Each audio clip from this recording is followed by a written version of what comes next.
sudden change in everything with Wraith leaving and probably Land coming in for the free play games. Either way, ladies and gentlemen, welcome to game number 1 of Team XLNC versus PCM. These games are official Immortal Gaming games played for their Diamond League. We just get the honor of casting these games tonight.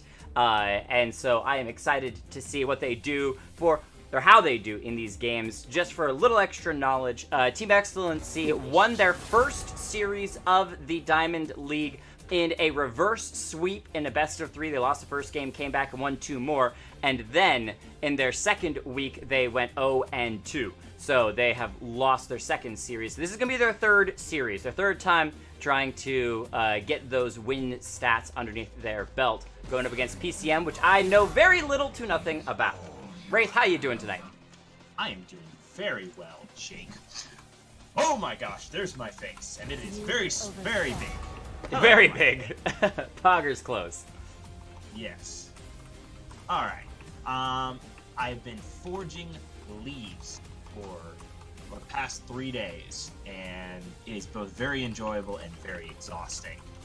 But I got home at about, 5 o'clock, and I got to take a nap. So, I've got energy, and I'm ready to cast. Oh, that is exciting. Also, I don't know why you're forging leaves when you can just walk outside and pluck them off a tree, but either way, we'll leave that alone and talk about these bands. Ari, Urgot, LeBlanc, banned away by the side of Team XLNC. Interesting that they would choose to ban the Urgot when we know that it is a 626 speciality. The side of PCM taking away Lysandra, Kindred, Thresh, especially that Kindred and Thresh. You know those are targeted bans towards Applause, as well as Mike Ox, who just pops off whenever he gets that Kindred. As Rek'sai, highly prioritized currently in the game. You're seeing it played almost every pro game. 626 is going to grab that for Mike in the jungle. Yep, and it's interesting also to see the Urgot banned away simply because it did get a nerf on the last patch. Got overtuned, and then Riot was like, hold on, he's OP again, guys. Let's ramp this back a little bit. Isn't this like the 4th time they've had to do that? But Urgot a little bit weaker now, but we're going to be seeing what's going to get picked up. Now, it's going to be the Morgana, and we have seen this flex to mid lane in the last couple of tournaments that we've done. I doubt we'll see that here because it's not a terribly effective strategy, but we've got Xayah Rakan, the Morgana Shield, a very strong counter to the Rakan initiation, especially in the bot side surrounding level 6.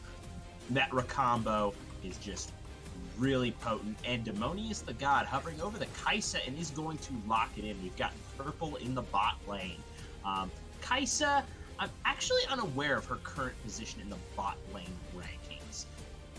As I remember, after all of the on-hit stuff got relatively nerfed, and didn't really touch the numbers, just when they brought crit back up and it got much stronger, Kai'Sa, not the perennial terror she was in all of last season, just because there are a lot more options in the bot side. So, and Xayah has been sleeper OP for a little bit. It all depends on how you play her, but she's really, really strong at the moment if you are good at her. Well, so, on top of that, your level 2, level 3 with Rakan is incredibly strong. When you've got that empowerment Q for both members that can just be tearing those feathers through the enemy team, especially if they are squishier like a early game Morgana. She's not going to have just the base stats to deal with a bunch of damage. There's the possibility of getting a quick kill. We're going to be getting a little bit of a purple versus red theme going on here, as Graves is also locked in. Burst damage, very good fighter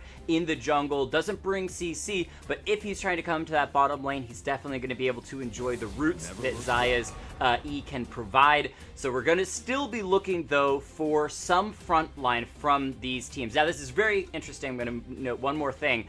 I asked on the Discord earlier today, what happened to tanks? And everyone got in on the discussion saying that tanks are kind of fallen off the meta, mostly because it takes a really long time to build their stats, in addition to the fact that bruisers, with a couple of changes to Conqueror as well as Jarm's Fist and some of those more tanky bruiser items, can do a better job tanking than some of the tanks late game.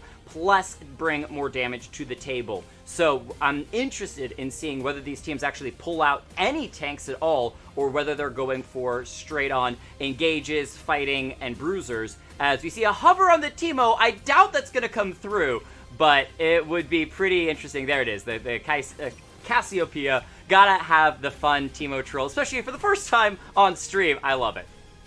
Yeah, and in case you guys don't know, Cassiopeia's poison interacts. You know how her E has to have a poison effect in order to refresh the cooldown and all of that, to get the machine gun going on her thing and get the bonus damage. It actually interacts with Teemo's poison, both from his shrooms and from his auto attacks. And also it works with Twitch's passive as well. Little fun fact there, if you ever wanted to build a whole poison composition or something like that. Hold on, we got 3 Void people and Morgana. I just want to point out, if Applause doesn't pick purple, I'm actually going to be slightly disappointed.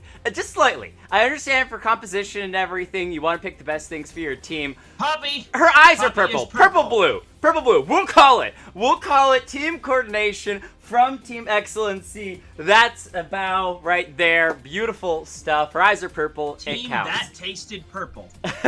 Now, they probably have differing skins once we actually get into game, but just during picks and bans, it's a pretty beautiful thing to see that come out. As we're looking at that last pick coming out from PCM, is it going to be something that's tanky? It is the Scion locked in for that top lane. So now we get our full view looking at these two teams and their compositions. Let's run through the players, their roles, and then start talking about how they're going to interact once we get into game. For the side of XLNC, we got 626 Experiment. 626, excuse me, taking the Poppy in the top lane. Mike Oxmal Bros with the Rek'Sai in the jungle. Demonius, the god, on one favorite champion. He's played this before, the Vel'Koz. Hurricanes with the Kaisa, paired up nicely with Applause on the Morgana in the bottom lane. And for the side of PCM, we've got Spike Dance taking Scion in the top lane, Snowberry on Graves in the jungle, Hexus on Cassiopeia in the mid lane, Oshawott taking Xayah in the bottom lane ADC role, and Darquesus on Rakan in the bottom lane supportive role.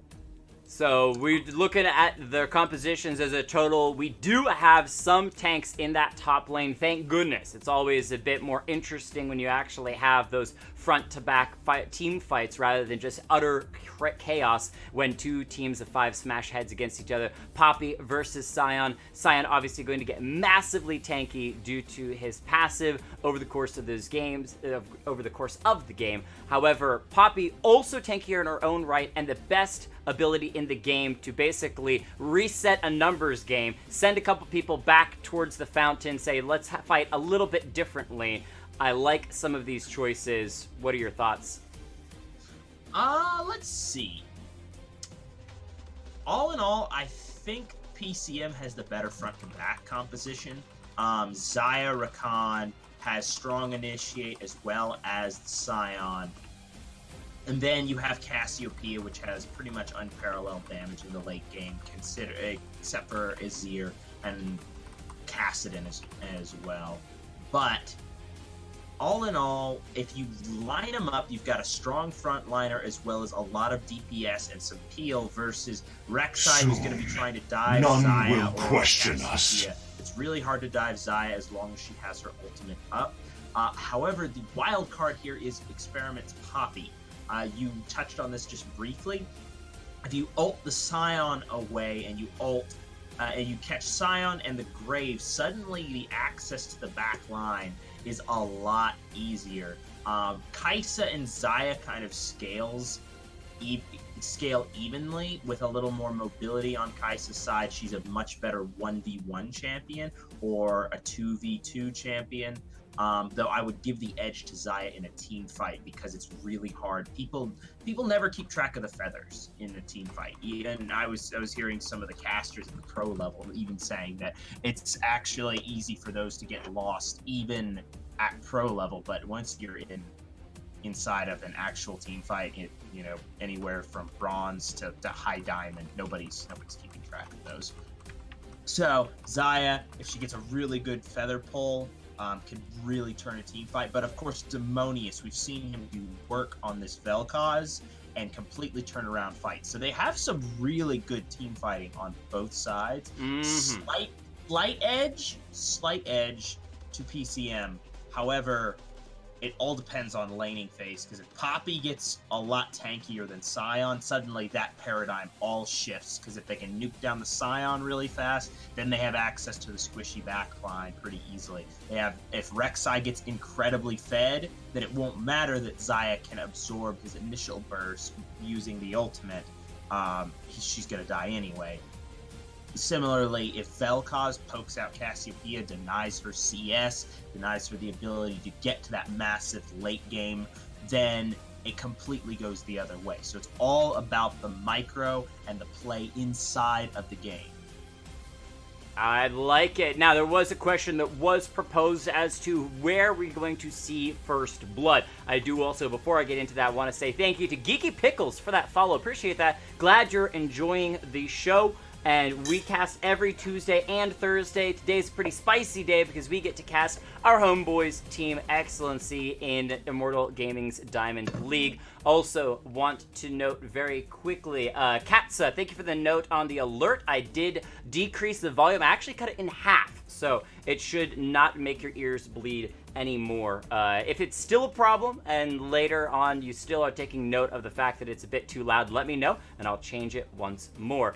Back to the question of who's going to be First Blood. If I had to make any crazy guess, my guess would either be the Xayah, because she's going to be a high priority target for this Rek'Sai in the jungle because she has that later game carry potential, or Cassiopeia in the mid lane. And my opinion on that is because Cassiopeia pre-6 is actually fairly easy to gank. If you burn her flash, she really has low mobility. She has to extend herself pretty far to be able to pick up some CS. Demonius on that Vel'Koz can be pretty far back and safely pushing away little bit by little bit. Wait for the Rek'Sai to gank, maybe even bring Morgana in for a dark binding or something and try to catch out Cassiopeia. Either way, ladies and gentlemen, welcome to game number 1, Team XLNC taking on Team PCM and Harmonic Storm. Appreciate that follow as well. Are you in game? Because I'm totally not in game. I am in game, sitting on a nice 14, 15, 16 seconds. Let me know when you get into game and we'll try to pair up. It depends on when you load into game, what time you actually do load in. Because you could load in at the 30-second mark. Where are you at? I am currently watching the stream, so don't worry, okay. I'll still be able to pull analytics. I'll just be a few seconds behind. Never mind, I'm in game. Oh, there we go. I just want to note really quickly, Geeky Pickles says, when was the last time you saw a player with such ability and movement with Ahri? Hexes puts the game on another level. We'll be blessed if we ever see a player with his skill and passion for the game again. Demonius breaks records. Hurricanes breaks records. Hexes breaks the rules. Keep your stats. I prefer the magic. Oh, man. Not playing Ahri this time, but still a magic mancer herself, Cassiopeia in the mid lane. She don't even need boots as, woo, nice little dodge on that Q from the Vel'Koz.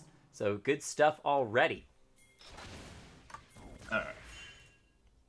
So, Experiment 626 and Demonius up in the top side river, just moving around a little bit. They have vision on that ward there, and a ward goes down for their own side, making sure they have vision on that scuttle when it does spawn.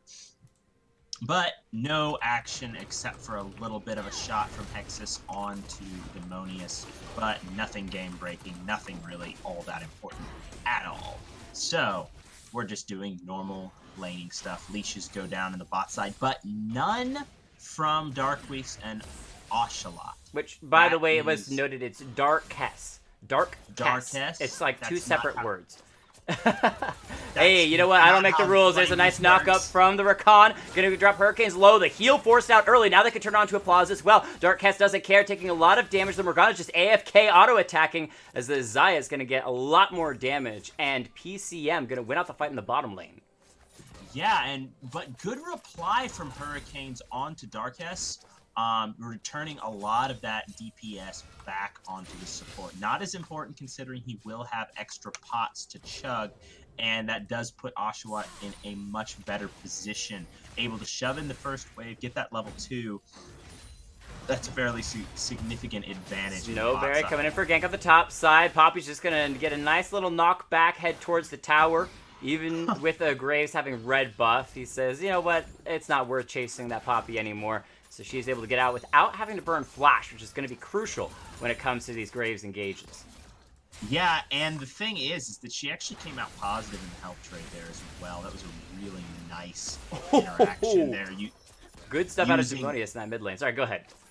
Yeah, using the dash, the wall slam, to knock backwards and then popping W and continuing to run, really can't let her get out of there without any problem whatsoever.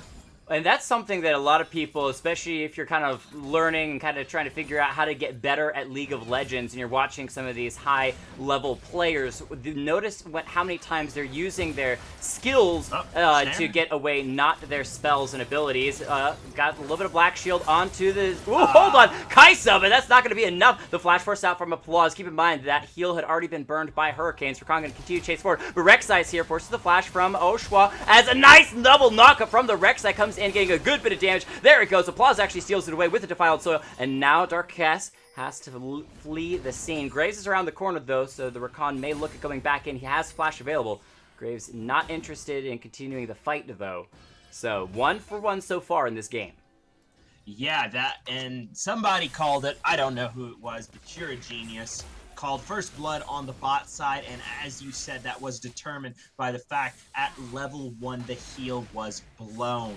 It was not necessarily a bad engage from Hurricanes right there. They'd already blown all of their CC, the Black Shield was down, and the auto attacks and the passive from Hurricanes, the execute damage was going to come through, but not having access to that heal meant the effective health was much different between the two, and then just the pullback on those feathers ends up getting the kill. Oshawott in a substantial gold lead despite the fact that the CS is even.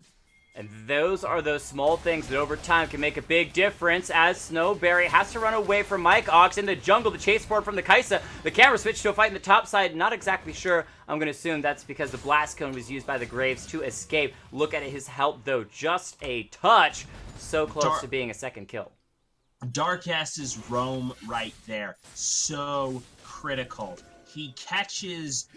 Okay, so Kaisa, if you missed it, Kaisa flashed forward, got the auto and the final Q down, and was in the process of the Iconian Rain, hitting, and then before the final missile came through, Darkest put the E and the shield down onto his jungler, saved his life. So that it pretty much saves the lead in the bot side. Oshawott holds on to that gold lead, is now up a flash as well. Hurricane's in a pretty dire spot. Oh, nice Black Shield, avoids the knockup. Nice Dark Binding as well, but that Oshaw's getting all the damage down onto Hurricanes. Darkcast back up about 200 health, but again, with no attention on this Xayah, and everyone focusing on Rakan, Oshwa is just tearing through this team, and as you're mentioning, Darkest is roamed to be able to make sure that Snowberry stays alive. That Iconian Rain out of the Kaisa can chase people down. It doesn't care how far you go. It'll follow you through flashes or anything. However, shields will say nope to that damage and make sure that in that bottom lane, this Kaisa keeping her, the Xayah keeping her lead at the moment. Though, credit to the Kaisa, despite being underneath this pressure, it's keeping up in farm overall. Yeah, what do you guys think in the chat about an item that reduces the effectiveness of shields? So oh, hold on, Dark Binding. We got some minions as well. A little bit of a Void Seeker, getting some damage down. Not much more than that. No more reason to go further on the engage, as the Kaisa does have her heal back up. Keep that in mind, but both flashes down for the bottom lane of XLNC. That is going to be Infernal Drake started up. Snowberry very low here, but Hexus is out of mana as well. Mike is here, but the smite goes down from Snowberry, and that is going to be the early Infernal going over to PCM. Yeah, that's so nice when you got that small lead. Getting the Infernal as well. Good initial roam, and they just brought more people to the party. I think Rek'Sai may have been back at the time. He's left to just pick up the scraps of his jungle.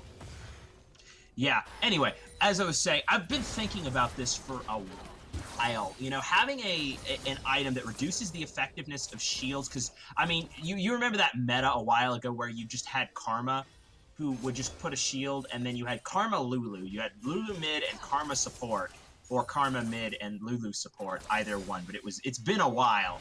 But then you just have like this 1,000 health shield on this AD carry, and I'm all for AD carry centric meta. I love it, but it's a little absurd when you just have somebody drop an extra 1,000 health on like a 10-second cooldown. Oh, hold on, I'll talk about that in a second. As a nice Dark Bind is gonna land, that's gonna be Darkest falling. Oshwa steps forward, but can't find the root. Still gets the damage though, and this is why when you got an edge, you got more damage, you got more items and daggers. Oshwa's gonna walk it down. Can't find the Rend though with those feathers. Good positioning by the Morgana to get out of that. You don't always think to walk diagonally when that Kai'Sa tries to, or when the Xayah is ulting. Quick note, as the Rek'Sai is hovering in this bottom lane, you're talking about running something with a bunch of shields. I ran a composition with some friends from the XLNC group, as it looks like Oshwat may be falling. Mike Ox with a nice gank. I think the Kai'Sa, or the Xayah, I keep saying Kai'Sa, what's wrong with me? She has Flash available and just decided not to use it, maybe? Interesting choice. She was dead there no matter what happened. Mike had his ultimate. Once he landed damage onto her, it was a foregone conclusion. And had the flash as well, so it could have been flash for flash. Good stuff there. But as I was saying, we ran 4 shield players and an AD carry. And I'll tell you, the early game was a bit rough, mid game was pretty hilarious, and late game, the ADC could not die. Because exactly as you said, 1,000 health, try like 3,000 health with stacking shields from multiple members. There's the ult coming out from the Vel'Koz in the mid lane, but it's not going to do that much. It's just going to drop Cassiopeia down to about an 1/8 of health. Though. The chase is on. He's going to get a little bit of vision. Nice ultimate, though. The Petrify from the Cassiopeia dropping Mike Ox down to about half. Snowberry's here, getting a little bit of damage, focusing on Demonius first. He doesn't have the ultimate up. Demonius has got a little bit of a slow. The Rek'Sai goes back in. He's got the ult. He's got the Cassiopeia. The Scion's going to come charging in. The flash and the kill from the Vel'Koz over the wall. Beautiful stuff. However, Graves had the last bit of damage necessary to take Vel'Koz down. By Vel'Koz, I mean Graves. I'm literally getting every single member confused at this point with these names. Okay, I'm not sure why my brain. Yeah, people died. I think I might have had too much caffeine, so let me reset that by having a little more. What? Alright. It's like when you overtune something, and then you tune it even faster so it gets back to regular speed. It works in my head. Don't question it. I'll be on par in just a second. Yeah. Anyway, but the kind of having a grievous... Oh, hold on. Rek'Sai's got the weakness engaged. Wow. Morgana ultimate coming down. There's the Kai'Sa re-engaged, looking for the Xayah, dropping her down the Acathian range, getting her low under about 200 health. The Q's gonna miss, but it doesn't matter. Dark Branding unnecessary, and now Darkest going to fall. The flash from Hurricanes to get the reposition. Applause in trouble. Scion's got the explosive shield, needs one more auto, takes the Morgana down. She's the sacrificial lamb to get Kai'Sa underneath the turret. However, Graves is here as well. He could look for a play. Snowberry just clears up the ward and walks away. Good TP from the Scion, but that leaves Poppy up here to take lots of plates off this top lane turret. Yeah, I don't even know if that was worth it. He only got 1 kill in reply, making it a 2-for-1, but is going to put Experiment in a huge lead. And in that late game, when the giant tanks are the main one, hold on, Hex is in the top side. Oh, but a great stun from 626. Slams it into the wall. Hex is still going to try to chase it down. There's that ultimate from Poppy. Says, you know what? I don't want this fight. Get out of my face. It's one of my favorite... skills just to watch. Meanwhile, the Rift Herald. Meanwhile, there's a fight in the mid lane. The Dark Bunny comes through, knocks Oshwa. There's the ultimate, trying to do what she can. She's not going to find the root. Demonius is in trouble. However, Snowberry's going to miss the ultimate. Collateral damage, not going to take down the Vel'Koz. He's sitting at 200 health, keeping an eye. But again, he's so far range, he can still clear this wave. There is a Cassiopeia with... There, she's in that top lane. She's got that TP, though.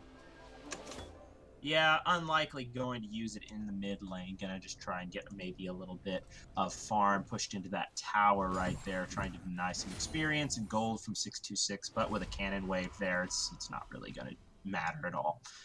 I keep trying to talk about and get opinions from you because I know you're a support main, and I want to see, but people keep dying. We keep fighting, but we got a momentary break while the Ocean Drake gets started before a fight breaks out around it. What were you gonna ask? I know, I was just asking, what do you think about that? Having a grievous wounds for shields. Oh.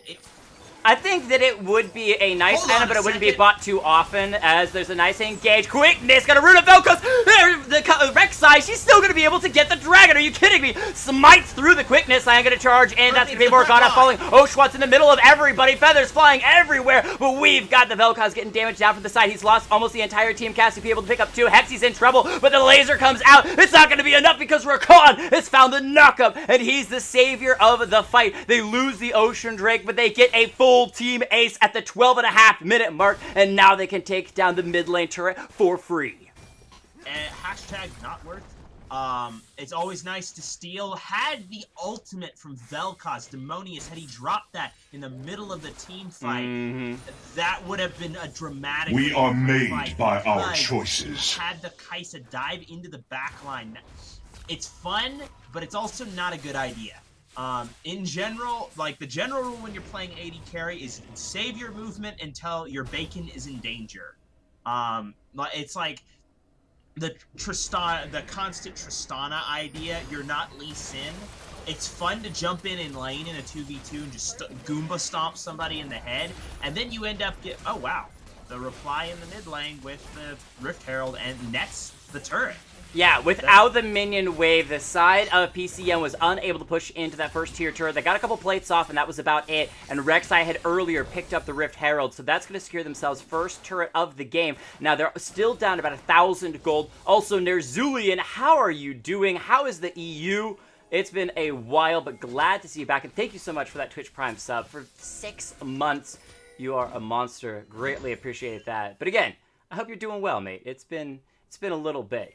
As you were talking about the grievous wounds for the shields, I wanted to mention quickly that I think that while it's an interesting item, it would only work well in certain scenarios with certain champions. Say the enemy team grabs them a Janna, you know, or as you said, the Karma Lulu kind of combo. That could be important, but if you have an item that is only ever bought in occasional metas and only ever bought against occasional team players, I don't know that it's that useful of an item to bring into the game because it's so situational. I counter you with Ohmwrecker. Okay, Ohmwrecker is a troll item. The only reason Riot has in the game is just for the lulz of the fact that they need some item to be a troll. Some item is going to be the troll item, and Ohmwrecker just happens to be the troll item. But you are right. You are right that Ohmwrecker has only bought one in every, what was it, like 1,800 and something games. As Sion ulting in that top lane, I think he's just trying to keep pressure off of the turret. Rek'Sai going to be engaged upon by the Graves. Looks like Snowberry may be going down. A Cathy Rain isn't necessary. Hurricanes picks up the kill, and now it is 4-3 on this Kai'Sa. Looking for the late game. Disintegration Ray comes out, drives Hexy's a little bit of great petrified stuns.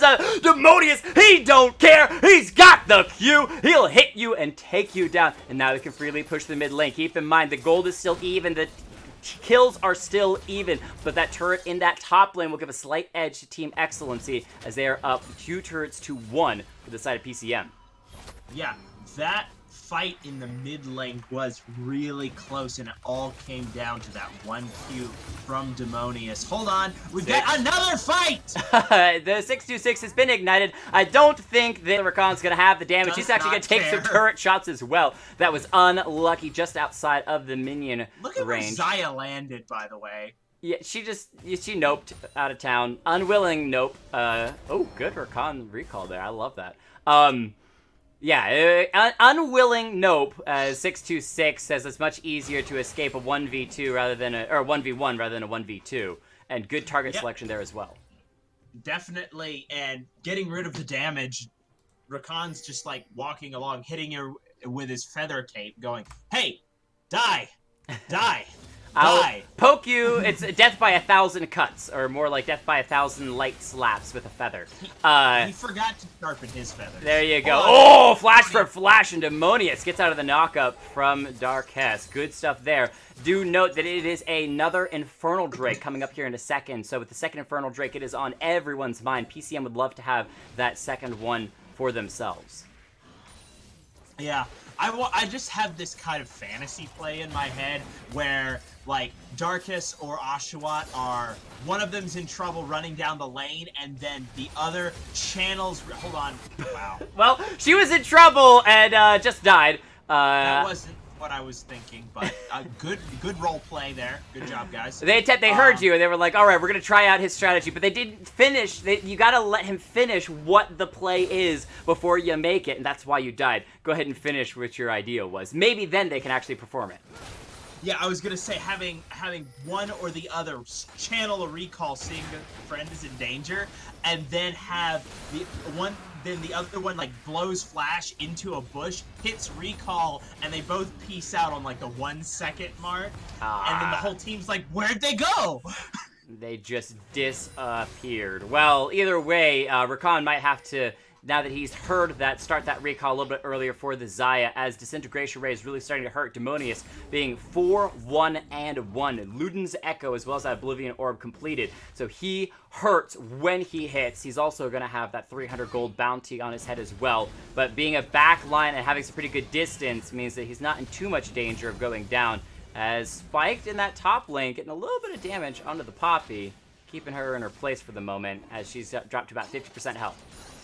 Yeah, and Kaisa, important to note, has picked up the Ginsu's Rage Blade. That's a pretty big deal. You get the double taps onto her passive, and you can actually, like, proc it in a fight, because 5 autos. Hold on, Oshawott getting dropped really low, just does not even care. Demonius drops the Disintegration Ray with only a proc from Q onto it. Oshawott in an incredibly dangerous situation, laning against his Vel'Koz. Who has pretty much the ability to blow her up at will.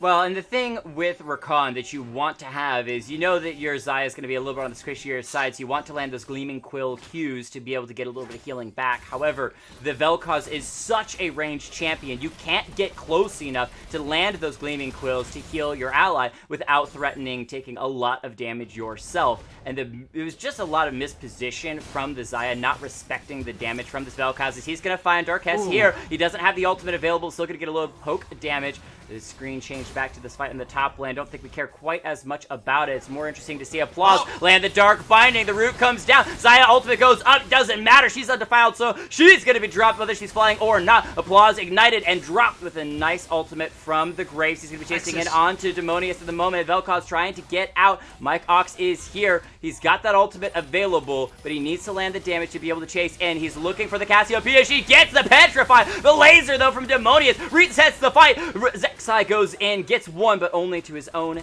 death. Her own death, excuse me. So it's overall a 2 for 2 across this fight in the mid lane. Yeah, but pressure in that mid lane given over to Hurricanes and Demonius. But around the corner, a clutch ward probably saves their lives. Darkest gonna try and go in, and Snowberry's taking a lot of damage. The engage from the Kaisa, but it's really only onto the turret. No one in quite enough position for that killer instinct to find a mark. Keep in mind, gold is still even between these two teams. It always feels bad when you do that sort of a play, but you use your flash. You know, you flash forward and then you auto a minion. Flash forward and auto the tower. That's pretty much what just happened. And, my friends, you too can prevent that horrendous flash auto minion by clicking on the person beforehand and then flashing. That way, as soon as you get in range, flash acts as a buffer. So as soon as you get in range, you can buffer a spell and target it onto them. Your character will start walking, and then you flash, and it'll be the first thing you do when you get in range. So you no longer have to look like an idiot when you flash in the middle of everything. Oh, the Xayah gonna be caught out once more. Now, it doesn't lose that much health, but this is a repeated thing we have seen so far this game, and this is something we're gonna have to keep our eyes on when it comes to these future games. Keep in mind, this is a best of 3, so there's still chances for either team to come back and win the series after this game. But that Xayah has definitely been caught out a couple too many times in this game, and I'm really curious to see whether or not the side of PCM is going to allow Applause to play the Morgana in future games. They banned away the Thresh. Maybe they'll take away the Morgana, because at this point, Applause starting to cause a little bit of grief for them whenever she lands those Dark Bindings. Yeah, definitely. And I do have to give her massive credit because her black shields have been on point. That's kind of my pet peeve with playing with Morganas, is like they have the black shield, but it's always about, you know, a second and a half after the CC is landed. It's like, thanks. Appreciate thanks, but no thanks. If there was a CC chain, maybe that matters, but even so, missing that, And we were just giving Applause a bunch of props, and then she misses Dark Binding on the Scuttle Crab, but don't worry, no one saw that. Nobody saw that. We were looking at Twitch chat. Very, very important to keep your eyes on Twitch chat and not those momentary plays. I don't know what you're talking about, but it looks like both teams are going to group towards that bottom side around the next Drake as it's coming in. I want to check very quickly. It's another Infernal Drake. This will be the third Infernal Drake of the game. Keep your eyes close on where these teams move. There's no TP available for the Scion as Poppy could come in. Demonius trying to make his own play. 1v3. He's going to get the Black Shield. Flashes away, but I think he's still going to fall. He gets 2 kills before he goes down. Are you kidding me? And Rek'sai picks up the Infernal Drake in the meantime. Unbelievable play from Demonius. Positioning the enemy team in that channel. Drops every spell. Dies, but still gets those kills. And with a second Infernal Drake, XLNC can now push the mid lane. Jake, I think we might have a new mid lane titan on stream. Demonius with this Vel'Koz might have earned himself a way onto the ban list. You know, taking these champions away from key players, you know, the Anivia from Reeves, and it might be worth looking at banning away Demonius's Vel'Koz. 6-2, he does this so much whenever he gets this champion. And right now, he's the critical threat across both sides. How are you going to deal with this giant purple squid? Well, the great thing is that for Team XLNC is that not only do PCM have to deal with Vel'Koz currently, but as the game scales later, they're also going to have to deal with the Kai'Sa. And then when you're wanting to try to make an engage, you'll have a Poppy that's going to be standing in your way. And the thing to keep in mind about that fight was it was a 4v4 fight, but it wasn't. Demonius was basically 1v3 in the mid lane. Morgana shows up, drops a Black Shield, and that is it. And Vel'Koz still comes out with 2 kills. Now, a thing to note, he did have that bounty on his head, gave over, I believe it was 400 gold to the Xayah. So she actually got a bit of gold back. However, I'm trying to calculate in my head, probably slightly ahead of Kai'Sa at this point. They're even on kills. She's down to about 20 CS. No, I'm not as good at numbers. If they're even on kills, then Kai'Sa up about 150 gold right now. All right. But nothing game breaking at the moment. Kai'Sa's build is a little bit more expensive than Xayah's. However, so in current item power, they would be relatively similar. However, Xayah has elected to go for the Quicksilver Sash. I saw that so too. He's going to be substantially farther behind in damage and also going for the Essence Reaver rather than the more aggressive Infinity Edge option. So in terms of raw power and damage in a team fight right now, Kai'Sa vastly outscales, sitting on 3 completed items plus completed boots versus the only 2 completed items and not terribly aggressive or damage-oriented options at that. I think the main gap is with the turret plates that were taken. Kai'Sa was there when first turret went down, as well as when the Rift Herald charged. He got all the plates as well as the bonus gold from first tower. So that's where all of that item advantage is coming from. Well, when you're talking about defensive items, look at the Cassiopeia. Second item finishing a Banshee's Veil. This is not what you want to see out of a carry for your team. That is not... It is a good defensive item, but it's not an item that you want on your Cassiopeia, especially not as your second item. So concerned with dealing with this Vel'Koz's damage that your 2 main carries are both itemizing defensively, which means even though the gold is only 1,000 different, not even that, about 400 gold difference between these 2 teams, the side of XLNC have the better damage stats. So if a 5v5 fight were to break out, they would be doing quite well. However, most of these fights have been 4v5 because the top laners, it's that tank fight, you know, we're so excited. We're so intense. Poppy smacks Sion. Scion smacks Poppy. Poppy smacks Sion. Sion smacks Poppy. Oh my gosh, they smack each other. Yeah, it's the most exciting fight you've ever seen.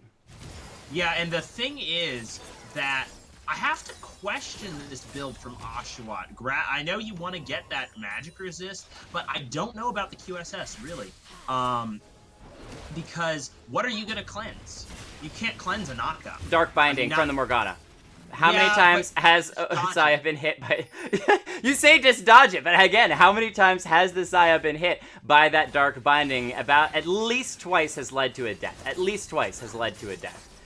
So I don't know. I just feel like putting yourself that far behind for one skill shot, because you have the knock-up from Rek'Sai, the knock-up from Vel'Koz, and the Dark Binding from Morgana, as well as the stun from Morgana and a stun against the wall. So really, you can cleanse Dark Binding, Morgana's ultimate, and Poppy's wall slam. And I don't know if it's gold efficient. And you have your ultimate. So just use your ultimate to dodge the Dark Binding. I do not agree with that. 626 laying the hammer onto Sion in that bottom lane. He even burned his ultimate to try to get out. He is successful at getting out and living, but not having that ultimate for a big team fight is crucial, especially as the Mountain Drake has now spawned, and the side of XLNC is going to group there first. Go ahead and start picking that one up. They've got plenty of damage with the double Infernal Drakes. They should be able to get it. They may lose their mid lane turret. Yeah, I said a sliver of health will go down as PCM kind of nicely out-rotates them there. However, I don't think they have time to try anything around the Baron. And look at the wardage from XLNC around this Baron. That's my new favorite ward. They see everything. My new favorite. Wardage is my new favorite word. There you go. All right, spiked Ace in that mid lane, getting a little bit of damage down onto Hurricanes. He doesn't have the ultimate, so not going to be able to do much besides say hi with an axe.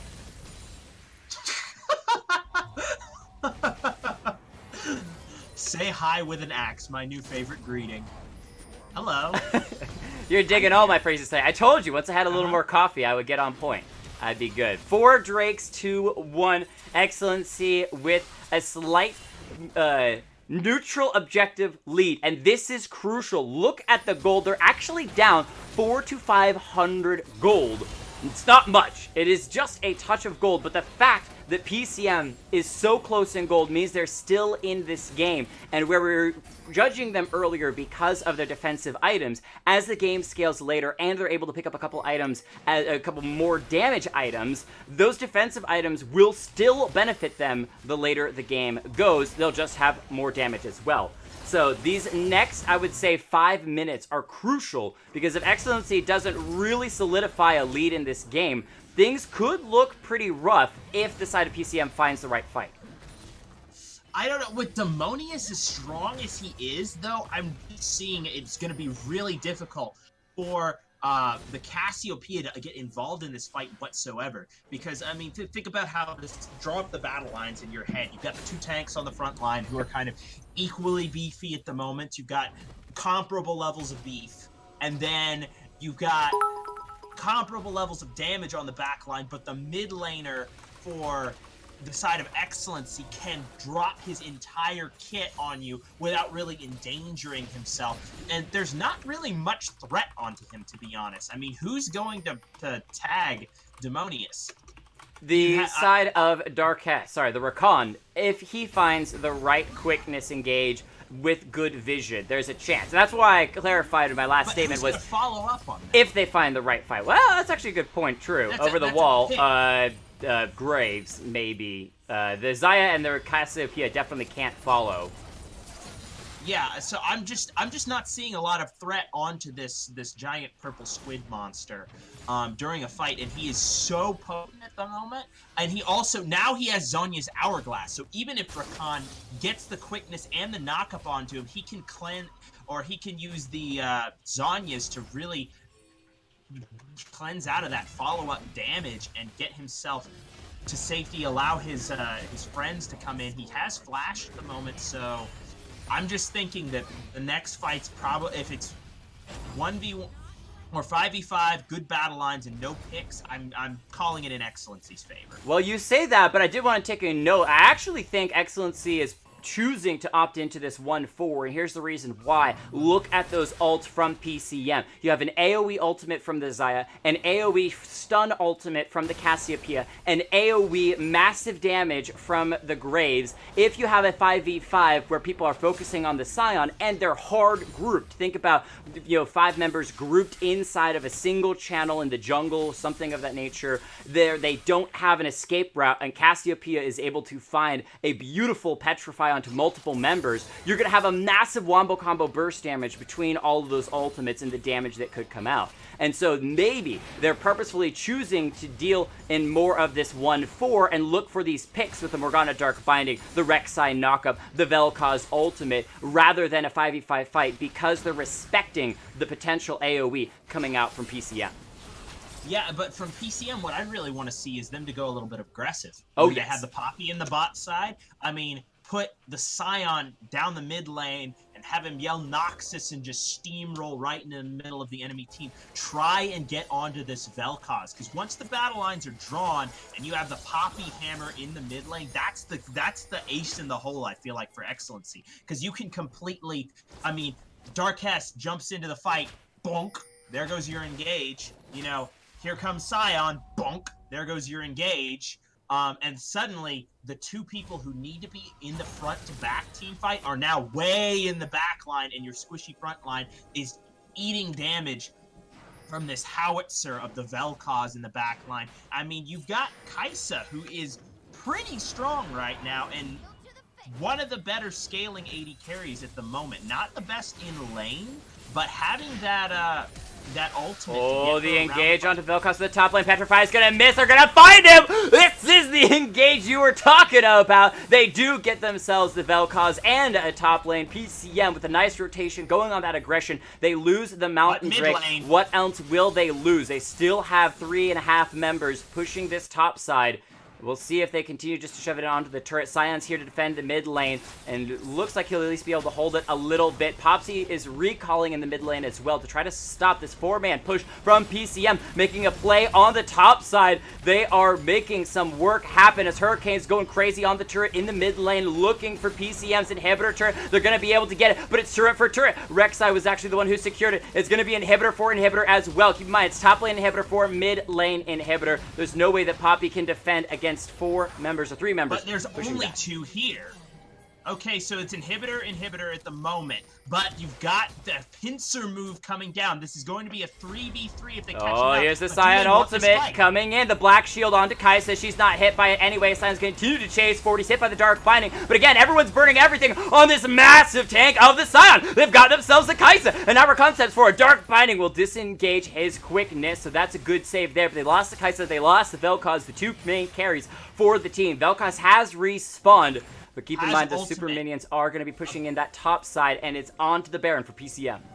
A Baron could be very dangerous here. You've got the Vel'Koz back up, still has access to the ultimate, and they're grouped. Oh, they're trying to pop the Rek'Sai. He flashes the heal as well from the Xayah. There's the laser onto 3 members. Xayah ults herself. She's been able to survive, but it's not enough damage. She's going to go down. Can't kill the Vel'Koz. And now Spike Ace, he's going to be in trouble. Will fall as well. So, he's passive respawns, but it's a quadra kill for the Rek'Sai. Demonius's disintegration ray was beautiful. The call is not to get the Baron because Poppy's pushing down the mid lane. Keep in mind, super minions are pouring into the top of the base of XLNC, but they may try to end it right here. I think this is the end of the game, Jake. You've got 40 seconds at max. You've got Dark Quest on 17 at the moment, but there's nothing Rakan's going to do against this 4-man squad, and I think this is just the end of the game. Yeah, the too much seconds. They got the ace that they needed. Things looked a little bit hairy for a moment with a beautiful pincer move play from PCM. But in the end, all dying around the Baron. Demonius once again showing mastery of the champion in positioning. Survives everything that Xayah threw at him. And that says, you know what? Don't even need the Baron. We know our position at the moment. Let's just walk it down and win the game. I love your description of what was wrong right there at the end. Too much seconds. Perfect. Too much seconds. We need that. Can we get too much seconds in the chat? All right. Do want to clear out very quickly. Thank you to the League Mom for the 13 bits. Greatly appreciate that. How are you doing? Hope things are well. Also, I see you switched to your other account, Lucky Friday 13, the more recognizable one. Let's go ahead and run through. We're not doing honorable mentions and MVPs per se because these are IG's Diamond League games in the best of 3. However, let's give some shout outs to people that we thought did particularly well. All right, so first and foremost, I want to give a shout out to Demonius. like I said, I think we've got a new mid lane Titan on the scene. I think this is definitely worth looking toward his Vel'Koz as a ban, because I can't remember a game where he got that champion and he lost, or at least lost his lane. I can think of one where they actually did lose, but it wasn't on him. A shout out to Applause. Those black shields on point, dark bindings on point. That would be probably my honorable mention. Were I giving honorable mentions, but I'm not. Also, Mike, pretty good objective control overall, understanding of the game. He ended up getting that, the Rift Herald. I was trying to say Scuttle Crab, and the big Scuttle Crab. The really big one. Yeah, he ended up smiting down that big purple Scuttle Crab and smashing it into the mid lane. Got their initial advantage off of that. I think that was the main swing point in the early game, despite the fact that Demonius really won his lane really hard. Also, just talking about both Hurricanes and Applause in the bottom lane, they got really far behind in that first early fight, and then going down after the miscalculation about the heal difference between the two. But then that fight at level 6 where they got the double kill, forced the TP out of top lane, that was a big turning point in the game as well. So really good micro play between the two of them to turn around a lane where they were substantially far behind. I want to give Hexus a really good shout out as well. There was some nice foot movement in the mid lane, a couple of the early skirmishes before things got out of hand. Spike Dance was constantly winning the 1v1 in the side lane and forcing Experiment back. So that's good on him. Oshawott and Darkest in the early game, got to give them props for that. They did get outplayed around the level 6 mark. However, and got outroamed as well. But in terms of actual fighting in that early game, definitely want to give them props in the 2v2. So that's my shout outs. What do you think? I agree. I'm going to comment briefly as I choke on my own coffee. Comment very quickly on things that I want to see better. For the side of XLNC, I think they did excellently. Across the board, they played to the strength of their composition. However, in that about 30-minute mark to the game, things were fairly slow. They were kind of just dawdling around, doing a lot of farm, letting the side of PCM scale up. And even if you have a better scaling team composition, there's still that chance that you lose the one fight and you lose the game. It almost came down to that, not quite. Mostly that was Applause's dark binding on the Recon escaping his re-engagement. That could have been a very, very bad team fight if that had happened. For the side of PCM, overall some good stuff, some rough stuff. I want to see better positioning from Oshawott on this next game. Look at that 8 deaths. That is not what you want to see from your AD carry. And despite the second half of the game doing a little bit better, being able to avoid being caught out quite as much, especially when it came to grouping into the mid lane and trying to look for some of those more team-oriented fights, Oshawott really needs to focus on their positioning and not get caught out nearly as much. All right, we're going to take a very quick break. Be back with game number 2. Don't go anywhere because this series is only getting spicier. Zendax, it is a best of 3.